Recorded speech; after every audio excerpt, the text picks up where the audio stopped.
والله الفيو جامد بس الدنيا شمس أوي مش عارف أصور. والله أنا كنت ناوي أصور بس الدنيا شمس أوي الصراحة.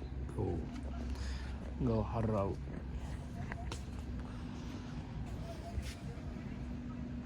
مش عارف. بس الناحية التانية على الفندق اللي هناك دوت واد أنيميشن شايفه هناك هو عمال يعمل العبط اللي أنا بعمله.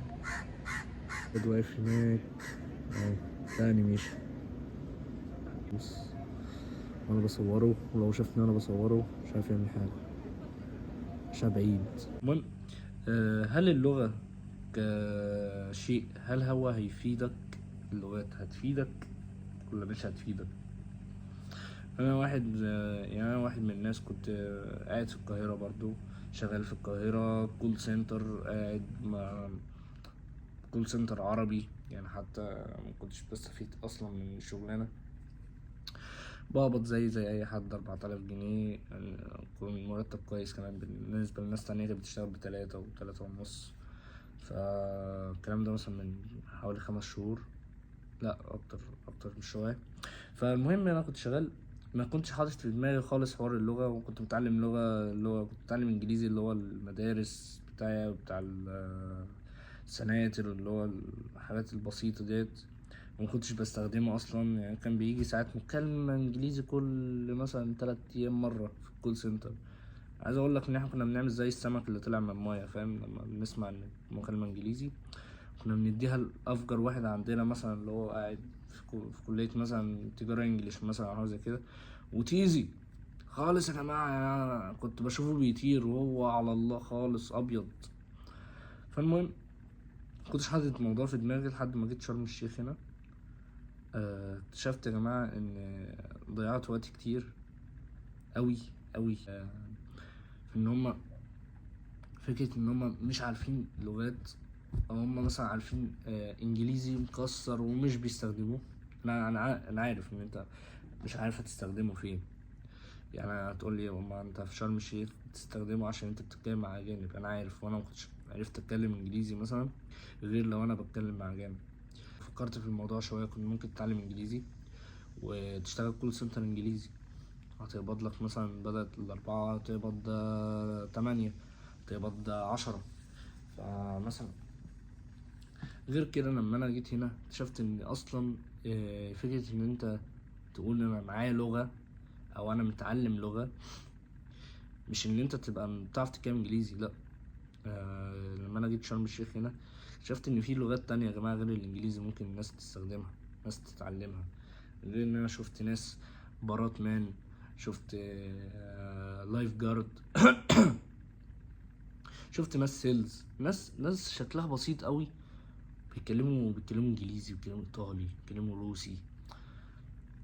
فانا اكتشفت ان اللغات ديت انا ابدا اعد ان انا بتكلم لغه بعد الانجليزي ما بتتحسبش لغه اساسيات.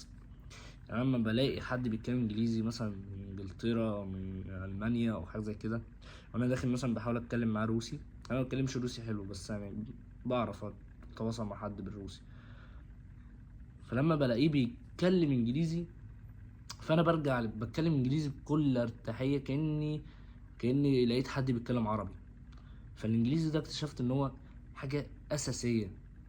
انت لو بتعرف تتكلم روسي هتعرف تعمل فلوس بس مش كتير. تتكلم ايطالي. انا عندي مثلا لو انت هتتعلم لغه انجليزي وايطالي، ليه؟ زي ما تقول كده ايديهم سايبه، بيحبوا يصرفوا، بتعرف تعمل منهم فلوس، هتعرف تطلع منهم مصلحة، حتى هتعرف تعمل منهم تتجوز، هتعرف تصاحب واحدة من إيطاليا، هتعرف. فالإيطاليان كل اللي أنا شفته بيتعلم إيطالي، كل اللي شفته مثلا بيتعامل مع إيطاليان معاهم فلوس، يا إما متجوزين إيطالية، يا إما شغال مثلا في شركة إيطالي. يعني أنا شغال معايا شركة إيطالية أنيميشن، قايلين لي لو انت بتعرف تتكلم ايطالي هجيبك تشتغل معايا. وش قال لي بكره شغالك معايا لو انت بتتكلم ايطالي. بس كام بقى المرتب؟ مثلا قال لي 800 يورو، غير ان هم هيسفروني وهيودوني هنا وهنا وهنا وهنا، الا هتسافر في افريقيا، ممكن تروح تسافر في اسبانيا، تروح اسمه ده اليونان، تروح في كذا دولة. هو شركة كبيرة زي شركة عالمية، بيبقوا في حبة هنا وحبة هنا وحبة هنا وحبة هنا، فاهم؟ فدي فرصة. لو انا كنت متعلم ايطالي كان زماني اشتغلت، كان زماني اول ما لقاني انت كويس، طب تعالى اشتغل معانا على طول، انا بعرف اتكلم ايطالي، فاهم؟ بس الفكرة قال لي الايطالي اللي معاك مثلا ما يشغلكش معانا، او اللي هو ما يدخلكش في حوارات بقى وكلام غير اللي انا شفت مصريين شغالين هناك، شفت مصريين شغالين مع الشركة دي، كان في ناس بتقبض 1500 كمان يورو، 1500. كان دي جي اسمه مش عارف كان اسمه ايه، اسمه فادي،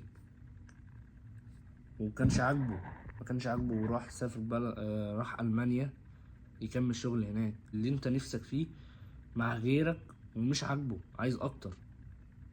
فالفكرة هي كده، اللي انت عايزه مع غيرك واللي مع غيرك مش عاجبه عايز اكتر. فكر اهي يا جماعة، صعبة صفحة زي دي صعبة تعملوها. كلمة بالعربي مش عارف اصلا الكلام مقلوب، كلمة عربي بنطقها بالعربي بالايطالي نفس الكلام. كلمة كلمة كلمة كلمة.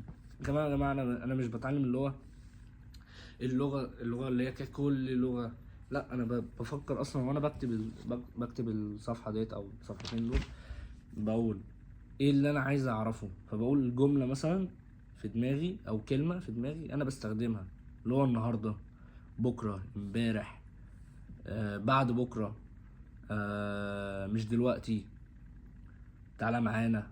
الكلمات يا جماعة احنا بنستخدمها في حياتنا العمومية، يعني كل يوم. انا بشتغل هنا، انا منين، انت منين، كلام. وانا بكتب كده، انا مش بشغل فيديو على اليوتيوب مثلا واقعد افكر ايه، اشوف هو بيقول ايه واكتب وراه، لا انا بشوف الكلام اللي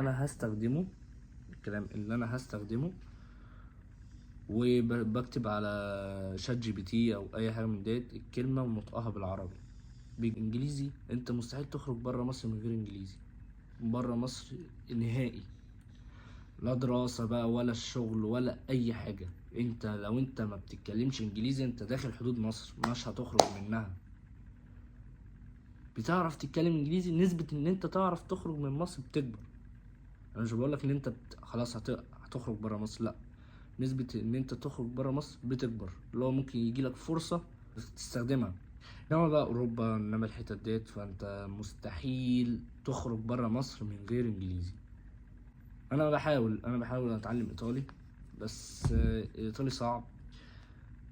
لا الايطالي مش صعب، الروسي هو اللي صعب. فانا كنت محاط بالروس، مكنتش بفكر اتعلم ايطالي خالص.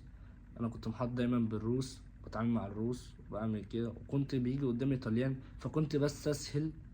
انا كنت بستسهل مع الايطاليان لان في ايطاليان كتير قوي بيتكلموا انجليزي، مش احسن حاجه بس بيتكلموا انجليزي. فانا كنت باجي اتكلم مع انت ايطالي، فيقول لي انا ايطالي، فاقول له بتتكلم انجليزي، اساله بتتكلم انجليزي، يقول لي او شويه، فاتكلم معاه انجليزي. ده غلط، انا كنت بعمله ده غلط. لان مبدئيا ليه ما اتعلمش ايطالي واتكلم مع ايطالي؟ الروس انا اضطريت اتعلم روسي عشان هم ما كانوش بيتكلموا انجليزي ابدا، اتكلم ابدا مفيش ابيض. فانا كنت بضطر اتعلم روسي او شويه روسي عشان اعرف اتواصل مع الروس. انما الطليان كانوا بيتكلموا شويه انجليزي، فكنت بتكلم معاهم انجليزي على طول. وحد الان يعني لحد الان برضو بتكلم معاهم انجليزي على طول. بس بحاول دلوقتي، غيرت النظرة، يعني اختلفت النظرة خالص، ان انا بدأت احاول اتكلم معاه ايطالي، ولو عطلت بتكلم بالانجليزي. يعني بحاول اتكلم ايطالي وهو بيتكلم ايطالي، لو عطلت بتكلم انا بالانجليزي وهو بيحاول يصلحها لي بالايطالي ويكمل انجليزي، وهكذا. يا جماعة الناس الأجانب لو شافوك بتحاول تتعلم اللغة بتاعتهم هيشيلوك فوق راسهم، والله العظيم. هيدوك اللي انت عايزه، هيعلموك، هيقولوا لك النطق مرة واتنين وتلاتة واربعة، والله ما هيزهقوا. لأن يا جماعة الموضوع بالنسبة لهم حاجة حلوة، هو انت بتحاول تتعلم لغتي عشان تتكلم معايا، فالموضوع تحفة. كمان يا جماعة تعلم لغة جديدة ده زي ما بيقولوا بقى ايه، ودنيا تانية ومش دنيا تانية، هو دنيا تانية.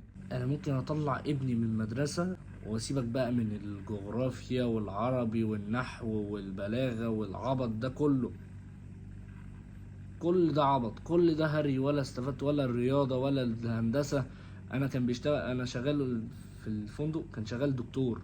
ليه يبقى راجل عنده مثلا 27 سنة؟ ما هو انت يا جماعة الدكتور ده، الطب ده 6 سنين ولا 7 سنين، ولو عنده سنة جيش، قول مثلا ايه داخله في 8 سنين، هيخرج هيقول لك مثلا اتدرب مثلا سنتين او 3 سنين في مستشفى حكومة. خد لك خرا 30 سنة يبدأ حياته. بص انا مثلا، انا واحد من الناس، انا معايا انجليزي بس مش احسن حاجة.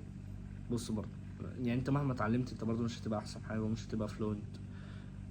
انا بتعلم انجليزي بس مستني اعمل امتحان الايلتس، اللي هو بتاع تحديد اللغة، مستوى اللغة اللي هو B1 B2.